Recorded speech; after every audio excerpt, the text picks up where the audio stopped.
সাবেক বাণিজ্য মন্ত্রী টিপু মুন্সিকে গ্রেফতার করেছে র্যাব। বুধবার রাতে রাজধানীর গুলশান থেকে তাকে গ্রেফতার করা হয়। আজ আদালতে হাজির করে তার বিরুদ্ধে রিমান্ডের আবেদন করা হবে।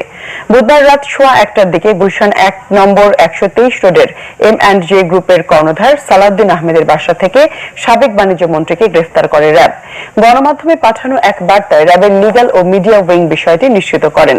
র্যাব জানান, বৈষম্য বিরোধী ছাত্র আন্দোলন চলাকালীন 19 জুলাই রংপুরে গুলিবিদ্ধ হয়ে মারা যায় স্বর্ণ শ্রমিক মুসলিম উদ্দিন মিলন।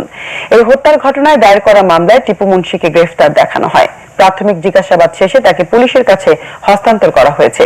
27 আগস্ট দুপুরে আদালতে মামলাটি দায়ের করেন নিহতের স্ত্রী দিলরুবা আক্তার। মামলায় জাতীয় সংসদের সাবেক স্পিকার শিরিন শারমিন চৌধুরী, সাবেক বাণিজ্য মন্ত্রী টিপু মুন্সি সহ 17 জনকে আসামি করা হয়েছে। এদিকে বৈষম্য বিরোধী ছাত্র আন্দোলন